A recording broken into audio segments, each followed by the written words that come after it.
বাংলাদেশে 2 কোটি হিন্দু পূর্বে আর 100 কোটি হিন্দু বসে দেখবে এ জিনিস হতে পারে না, হুঙ্কার দিলেন বিরোধী দলের এক নেতা। তার যুক্তি, 2 কোটি হিন্দু রয়েছে বাংলাদেশে। সম্প্রতি ময়মনসিংহের ভালুকায় বাংলাদেশে সংখ্যালঘু হিন্দু যুবক দীপুচন্দ্র দাসকে পিটিয়ে জ্বালিয়ে জানে শেষ করে দেওয়া হয়েছে। সেই ঘটনা বাংলাদেশে হিন্দুদের ওপরে ক্রমাগত অত্যাচারের প্রতিবাদে সাধু সন্তদের নিয়ে কলকাতায় বাংলাদেশ ডেপুটি হাইকমিশনের অফিসে আসেন ওই বিরোধী নেতা। এরপর বাংলাদেশ ডেপুটি হাইকমিশনের ডেপুটেশন জমা দেন তারা। এরপর বাইরে এসে সাংবাদিকদের সামনে এসে হুঁশিয়ারি দেন ওই বিরোধী নেতা। তার বক্তব্য, বাংলাদেশে 2 কোটি হিন্দু পূর্বে আর 100 কোটি হিন্দু বসে দেখবে এ জিনিস হতে পারে না।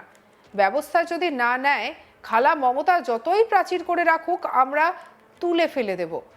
ওই বিরোধী নেতার হুঁশিয়ারি, গঙ্গাসাগর মেলায় 5 লক্ষ সাধু যাবেন, তাদের স্নান করে ফেরার পথে সব সাধুকে পথ দেখিয়ে নিয়ে আসবেন বলেও জানান তিনি। কলকাতা পুলিশের সিপি মনোজ ভার্মাকে চ্যালেঞ্জ জানিয়ে ওই বিরোধী নেতা বলেন, কলকাতা পুলিশের কত ক্ষমতা আছে মনোজ ভার্মার, এই দিন দেখা হবে। যে বিরোধী নেতা এই মন্তব্য করেছেন তার নাম শুভেন্দু অধিকারী। কি বলেছেন শুভেন্দু অধিকারী শুনবো। এইটুকুটুকু বাচ্চা, তরতাজা সুন্দর সুন্দর যুবক ছেলে, তাদেরকে পুড়িয়ে মারবেন, আর এপারের 100 কোটি হিন্দু বসে বসে দেখবে, এই জিনিস হতে পারে না, হতে পারে না। আমি আপনাকে বললাম, খালা মমতা যত প্রাচীর করে পুলিশ করে রাখুক, ব্যবস্থা যদি না নেয়, নতুন বছরে এই সব গুলোকে তুলে ফেলে দেব। যেমন যুব ভারতীতে মেসির দিন যুবকদের, ইয়াং জেনারেশনে তারা দেখেছে, রাজীব কুমাররা ছুটে পালিয়েছে, আমরা এখানে দেখিয়ে দেব বলে গেলাম। আর আজকে 1000 সাধু এসেছেন, 300 নাগা সন্ন্যাসী। গঙ্গাসাগরে 5 লাখ সাধু যাবেন। গঙ্গাসাগরে স্নান করে ফেরার পরে আমি সব সাধুকে বাবুঘাট থেকে তাদেরকে পথ দেখিয়ে এখানে নিয়ে আসব। কলকাতা পুলিশের কত ক্ষমতা আছে মনোজ ভার্মার ওই দিন দেখা হবে। জানতে এসেছিলাম দীপুচন্দ্র দাসের অপরাধ কি, দেখাতে পারেনি, বলতে পারেনি। দীপুচন্দ্র দাস ফেসবুক তো দূরের কথা, হোয়াটসঅ্যাপ তো দূরের কথা, 250 টাকার ছোট মোবাইল ব্যবহার করত। সম্পূর্ণভাবে ধর্মীয় স্লোগান দিয়ে বাংলাদেশকে হিন্দু শূন্য করার জন্য তাকে মেরেছে, এবং পুলিশের হেফাজত থেকে ওই জিহাদি জঙ্গিদের হাতে তুলে দেওয়া হয়েছে, আদমরা করে পুড়িয়ে দিয়েছে। উনারা বললেন 10 জনকে অ্যারেস্ট করেছে। আমাদের মহারাজরা বলেছেন তাহলে বেল পেয়ে যাবেন। আমাদের এই যে প্রভুর মহারাজ ছিলেন, বলেছেন বেল পেয়ে যাবেন। ওনারা বললেন বিচার না হওয়া পর্যন্ত বেল পাবেন না, আপনাদের আমরা আশ্বস্ত করছি।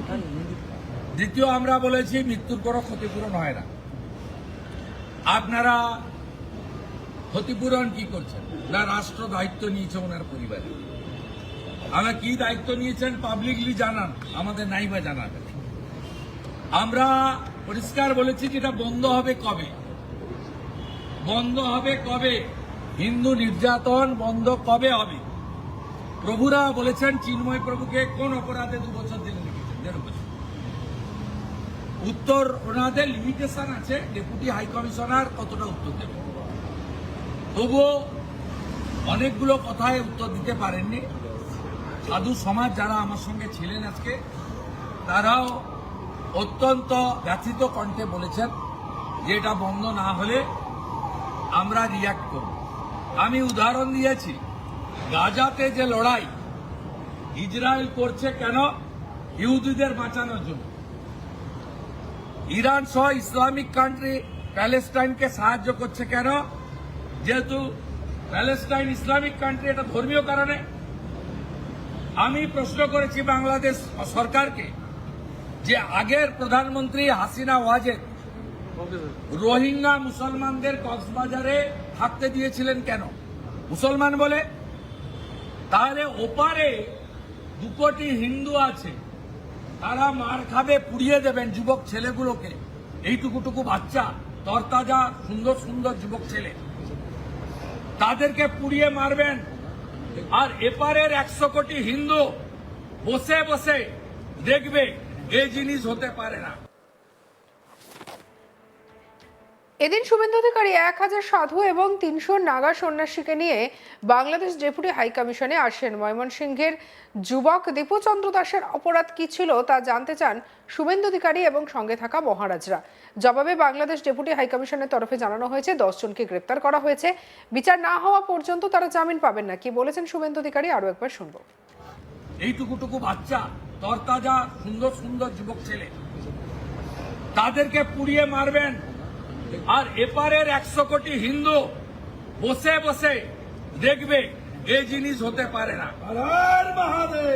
হতে পারে না। আমি আপনাকে বললাম, খালা মমতা যত প্রাচীর করে পুলিশ করে রাখুক, ব্যবস্থা যদি না নেয়, নতুন বছরে এই সব গুলোকে তুলে ফেলে দেব।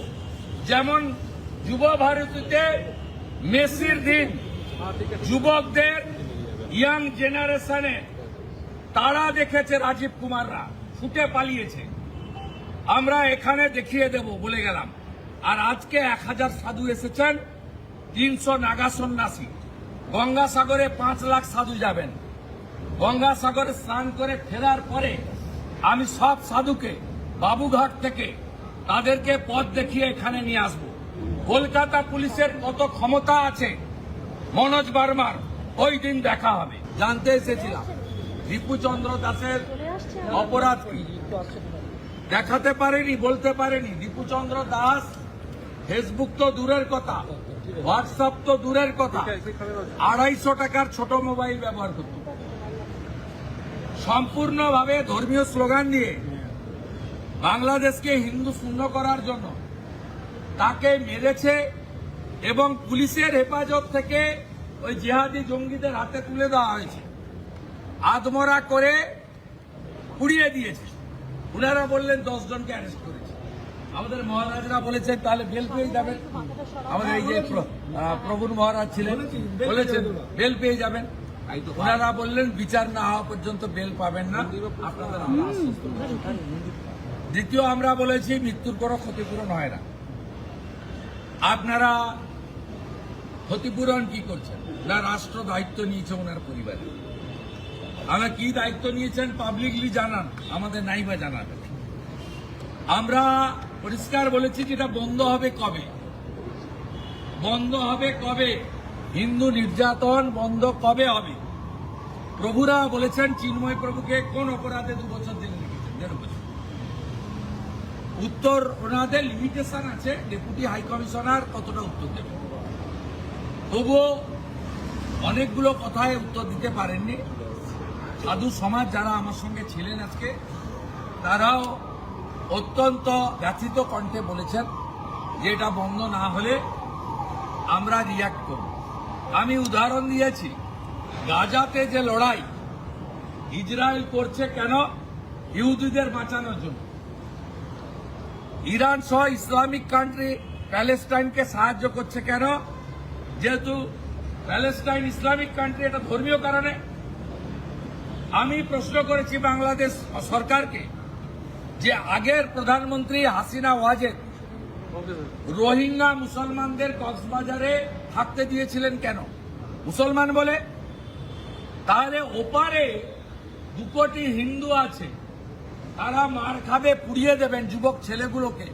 এইটুকুটুকু বাচ্চা, তরতাজা সুন্দর সুন্দর যুবক ছেলে, তাদেরকে পুড়িয়ে মারবেন, আর এপারের 100 কোটি হিন্দু বসে বসে দেখবে। এই জিনিস হতে পারে না। সঙ্গে রাখুন আজ তাক বাংলার ইউটিউব চ্যানেলকে, লাইক, কমেন্ট, শেয়ার, সাবস্ক্রাইব করতে ভুলবেন না।